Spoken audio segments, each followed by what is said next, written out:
Hey there, it's Eric Telford with another tip for you home studio producers. Today I want to talk about multi-output virtual instruments in Logic Pro. Now, before we get into the tutorial, if you like what I'm doing here, please hit the thumbs up button and subscribe to my channel. I'd really appreciate it. So let's talk exactly what a multi-output virtual instrument is. With a lot of virtual instruments, what ends up coming out renders to a mono or stereo track. So you get a single track or two tracks as the result of the audio processing through that plugin.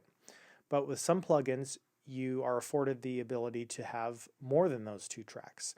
In the case of a drum kit, and what I'm going to show you today with Addictive Drums, you can actually have a discrete audio output for each element of the drum kit. So that means you get a separate audio output for your kick drum, your snare drum, your hi-hat, your toms, and so on. Now, setting this up is pretty straightforward. I've actually put a link below in the description that tells you how to set up Addictive Drums as a multi-output instrument in Logic. What we're dealing with here is after we've gone through all that and after we've created our production, how do we take our drums and actually bounce the audio of each element so that way we're just dealing with audio tracks as if we had recorded a live drummer. And the benefits of this are enormous because rather than having to do everything within our virtual instrument and then bounce it as a stereo track, we have each individual element of the drum kit that we can process separately, and then we can take the entire thing and do parallel processing just like we would with a real drum kit. So here in Logic, what I have is Addictive Drums, and I have a drum loop. Now, again, I have set this up to where each element of the kit is sending to a separate auxiliary channel.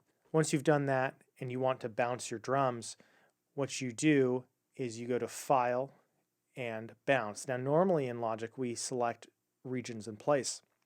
If we do that, we get this option, Include Instrument Multi-Outputs, which sounds like exactly what we want. But if we do this, we will see that the result we get isn't ideal. And let me show you, as this is bouncing, now what we get here is actually a stereo audio file that represents the entire kit. Now it sounds good, but if we're going to go mix this, that's not going to help us very much. I'm going to delete this track, and this time I'm going to go back to File, Bounce, but this time I'm going to select Track in Place, and what you'll see is we get this extra option as additional tracks, and this, it turns out to be the key to getting each of our drum kit elements to render on its own audio track. Let's process this now. And what you see is now we have a separate audio track for each element in the drum kit. You can see we have a kick track right here, and we have our overheads, our room mic, even a channel with just our effects. And what's really cool about this is now we can take these and we can process them exactly how we want to for that individual element of the drum kit, but then also send the entire thing to its own bus, do some parallel processing.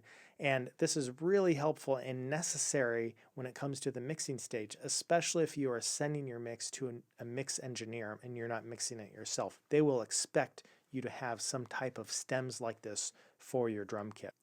I hope you found this valuable. If you did, again, please hit the like button and subscribe to this channel. Using this technique will allow you a lot more flexibility when it comes to mixing your programmed drums. Thanks again, and I'll see you next time.